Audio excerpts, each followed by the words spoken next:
name is Juan Carlos Bernal, the author of The Road to Successful Marketing.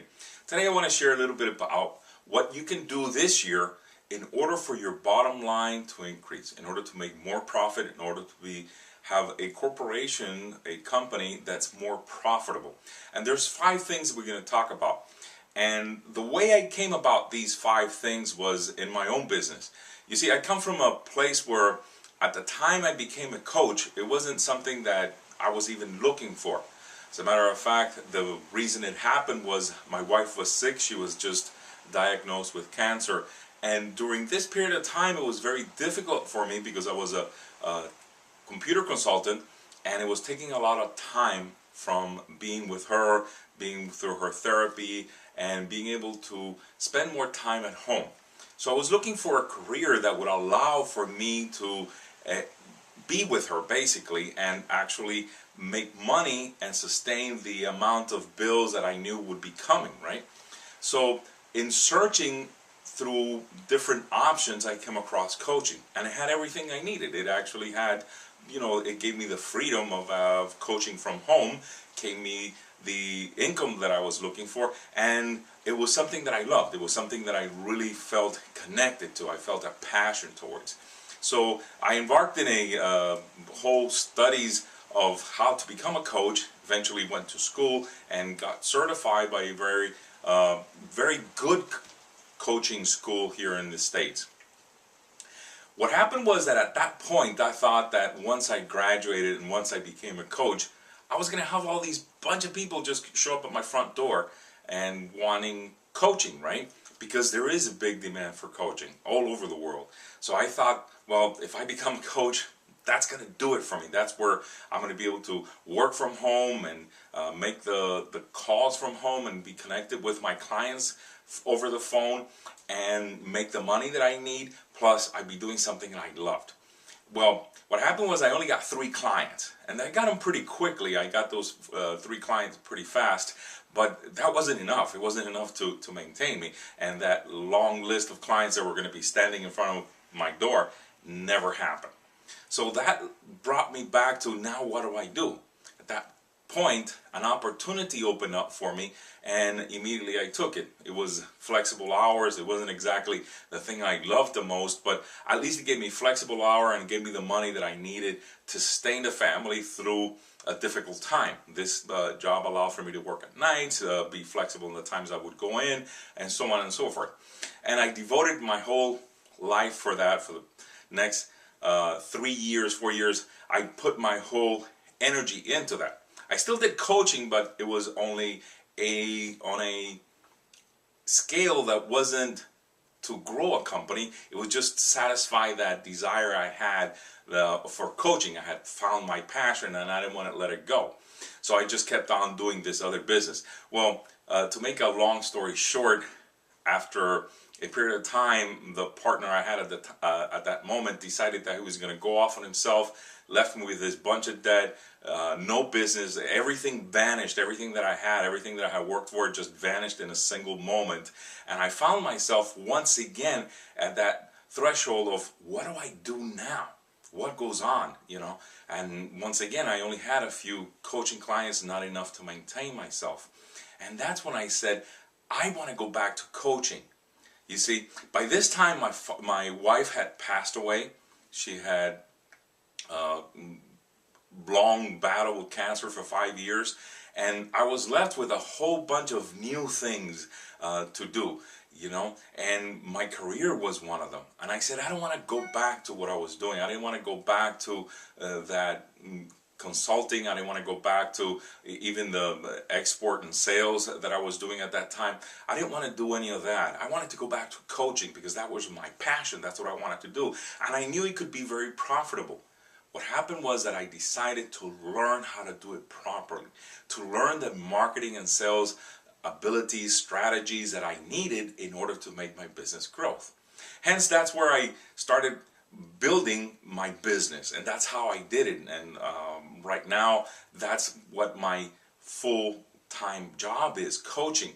I also tie it in with a lot of mentoring, a lot of consulting, a lot of trainings that I do. So everything that surrounds what I do is what I love and what I'm passionate about. And what I'm going to share with you was part of what I learned. I learned that there's 5 things that we have to be aware of in order for our business to grow. And if we're not being careful, if we're not looking at it, if we're not analyzing it on an ongoing basis, it could really hurt our bottom line, or it could get stagnant where we don't grow anymore, we don't make any more money. So if you want to double, triple, or quadruple your business even, what you got to do is take a look at these 5 things. And by looking at them, you can just grow your business to a level that you didn't even think it could be grown. And the first one of them is, it seems obvious, right? But it's so crucial, is getting new leads, getting prospects to look at us.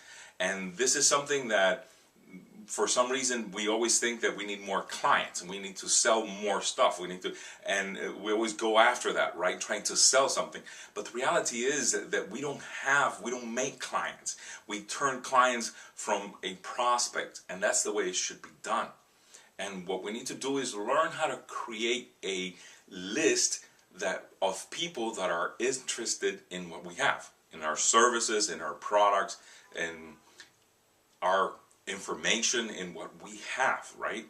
If we don't have that, if we're not able to get those people, then it's very hard to make a sale, because we're always wasting our time on 90% of the people that are not interested in our products, are not interested in our services, don't need it, don't want to even look at us, and we are spending money and time and energy devoting to those people. So our first task is to look at what's our lead generation process. How do we go about it? How do we bring clients to our doors, to our phone, to our website? How do we do that? And if we're not clear, if we don't have a system, if we don't have in place a method of that we use that works, that we can measure, that we know it's bringing in new prospective clients, then our business slowly starts getting stagnant. It just stops growing, because that's where our business is going to grow from, right? So right now, I want you to take a look at what is it that you're doing, what is it that's happening that you are creating new prospects, creating that list. How are you managing? How are you getting a hold of them? And this could be done many different ways. I mean, you could do this by advertising online, doing Facebook advertising, Google advertising. You could go and do Yahoo advertising. You could do a whole sorts of things online in order to do that, right? To promote yourself. The social networks nowadays are so prevalent and are so used to do that. They're used wrongly, mind you, but they are used, and that's one way. The other one is radio, getting yourself out there and letting people know where you're at and what you're doing. TV, different people are always looking for what you have. They're hungry for the information that you have about the product or the services that you have, and they want to incorporate it into their channels, into their program. Newspapers, mailings, each one of these, billboards, any of these things that you do are lead generation tactics that we use. Now, all this has to be put in a strategy in order that it works and it gets these prospective clients in our door. Okay? So that's the first one we need to be looking at. What is it that we're doing, how we're doing it, how effective we are doing it, right? And once we have those clients, the second thing that we need to look at is, how am I going to change those prospects, transform them into a client? In other words, how am I going to sell them something? And there we get into the sales strategies that we're using to convert our prospects into clients. And this is so critical to our buying or selling process. Why? Because a lot of time we spend a lot of effort getting the clients, getting out there, talking about our products, talking about what we do, talking about what we are. Then we finally have a customer right in front of us, and we don't have a sales process that we take them through so that at the end they actually buy the product or buy the services that we're selling. You see? And so it's critical for us to actually analyze, what's our sales process? Are our salespeople trained? Do they know what we sell? Do they know the common problem that our prospects have? What is it? Do they know how our products interact with the customer's problem. Because if we're not, as salespeople, we're not capable of translating our service or a product into a solution that solves the customer's problem, then we don't have a sale. Then it's very hard to sell, and we end up reducing our price, you see. And when we reduce our price and we get into the price competition, then we're missing out on profits. And we may be able to increase our sales, but if they doesn't increase our profits, then what good is that sale? It's just a waste of energy, waste of more resources in the wrong place. So here, what is it that you're going to analyze? You're going to analyze how prepared is your sales team to go out and deliver the information that you have as a service, product, whatever it is that you sell, to a prospective buyer in a way that they understand, in the language that the prospects understand. And I realize that most of you, when I say your sales team, you're looking at yourself as I am the sales team. Yes, and that's also very true. You might be the person that needs to learn how to do this, how to translate your services and your the products, whatever benefits it is that you have, into the actual language that your customer understands. Does that make sense? Because what happens is a lot of times we speak in our language. We know what I do. You know, I'm a business coach, and when they ask me what I do, if I just go straight into explaining what a business coach does, it doesn't translate at all into what my client needs. You see, as soon as they ask me what is it that I do, I translate it into the customer's problem. I help small businesses double and triple their sales in 6 months or less. You see, that translates into their language. That's what they're looking for. Now, if I tell them I'm a business coach, right there the communication stops, because they're blown. I don't know what a business coach is. I don't know what a business coach does. I don't know what it wants. So there's a whole bunch of questions that I've just created for the client, versus an intrigue of finding out how is it that you do it. Because as soon as you say the solution to the problem that they have, their next question is going to be, and how do you do that? And if you don't have a question that does that, then your sales process doesn't start out in a good way. Because now you're trying to push down somebody's throat your products, your services, your price, how many years of experience you have. You're experiencing all these things, trying to get them to understand something that they don't even know that they need. Does that make sense? So the first one is bring in your clients. Learn where they're at. Find out how to get them into the door, into the website, make a phone call. How is it that they get connected with you? The second one is, how do you transform them? How do you make them clients? And that's by producing the results they're looking for and translating it into a language that they know. And this has to happen corporate-wise, right? Everybody has to know. Everybody. Clients are always talking to somebody in the company. So everybody in the company needs to find out this information, how to communicate what we sell, how to communicate that solution that we have for our clients, so that when they pick up the phone, they know what to say, they know how to say it. Okay, so now that we have that client, what we want to find out is, how do we sell more to those same clients, you see? And this is a third step. It's a very important step, because if you want to increase your sales starting tomorrow, the next thing you have to do is take a look at your list of clients that you have right now and find out when was the last time you sold them and what was the product or service you sold them. Okay? And just go back and do a mailing, do an advertising to those clients that you already have with a new product, with an enhanced product, with a better product, more products, whatever it is that you create that they think that you think that they can identify with. Does that make sense? You see, I'll give you an example. I have a client that I worked with for a while, that they're a pest control company, and this pest control company did in-home fumigations for pests. Obviously, that was their big product. But they also had a separate company that did lawn fumigation, and they were separate companies. What happened was, when I spoke to them, I goes, have you ever mailed them an advertising talking about your in-house pest control? Does that make sense? You see, because if you have a product that you haven't crossed over and offered to the clients that are buying something else, you're missing out. A lot of times all you need to do is contact your clients and says you haven't come in for a whatever it is, an appointment, a meeting, and a lot of time that brings out in them a desire to come see you, because they need you. They need the services you provide. They need that which you have provided for them in the past, you see. A lot of time we're very eager to get those new clients, get those new leads, to do those conversions and do that. And we forget that we have in our hands a whole bunch of people that are ready to buy. All we have to do is offer them that new product or that same product they bought before that they haven't bought in a while. Does that make sense? Okay, now once we start selling more to those same clients, then that becomes an issue of what new products can I offer them? What new services can I offer them? How can I partner up with other people in my same industry or in similar industries that we can make money together?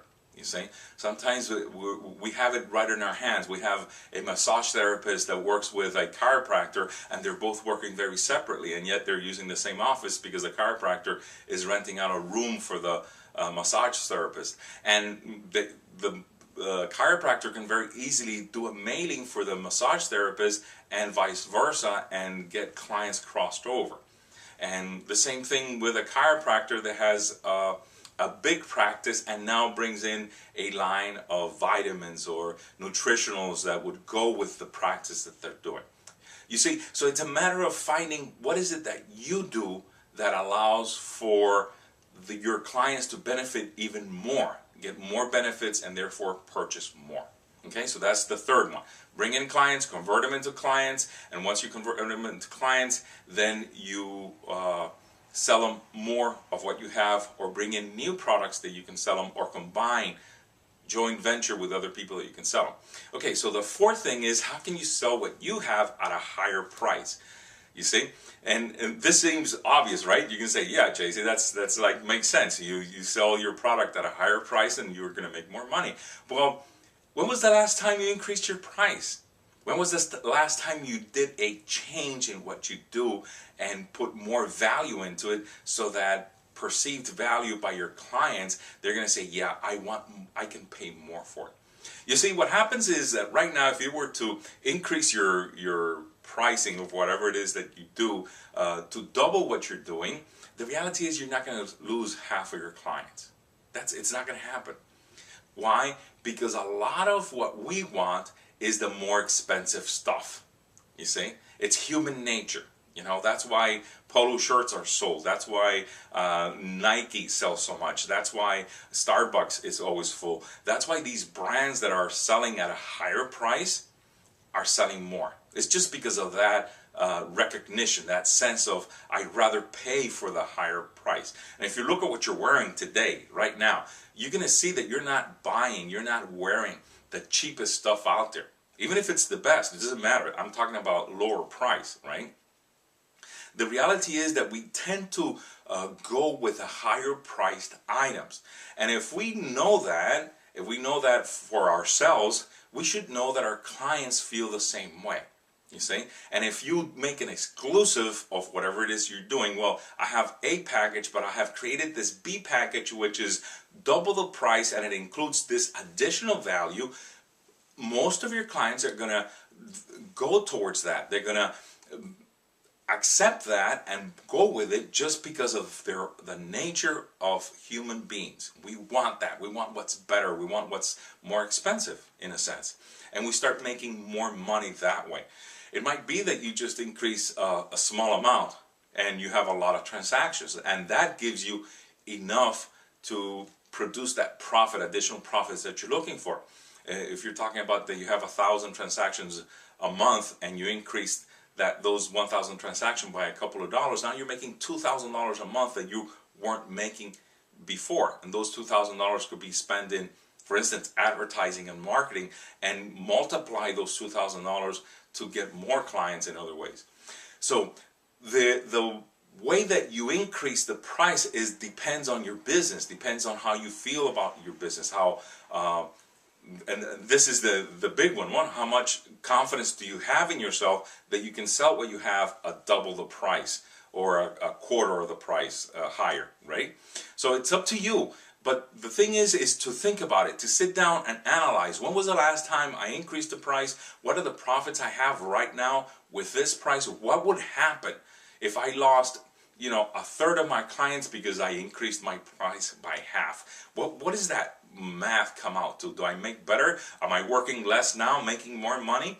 That's an idea. That's something to think about. So the fourth thing that you want to be looking at, you know, once you get your leads, all the leads that you can handle, then you close all those leads and become customers. Now you're selling more to those same customers that you have right now, plus the ones you're bringing in.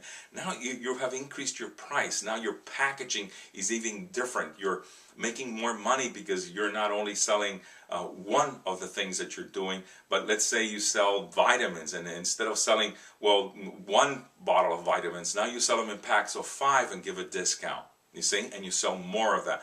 Or let's say that you're a psychologist, and what you do now is you're seeing children, for instance, and now you give a family package where you say, I see your child, but I would like to meet with a family once a month to see how everything is going, and you sell an additional appointment by adding more value to what you do and selling it as a package. Always selling it as a package increases the value, increases the price of what you're doing. So it's something to think about. Then your fifth and final thing to be looking at during this year in order to make more profits, double, triple, quadruple your business, if you take a look at all of them, okay, is how do I lower my expenses? And what happens is in business we get going, you know, we're doing what we're doing, and we're not looking where we're spending our money. And that phone system we bought 2 years ago, and we're spending a whole bunch of money, we haven't even analyzed if we could get it cheaper.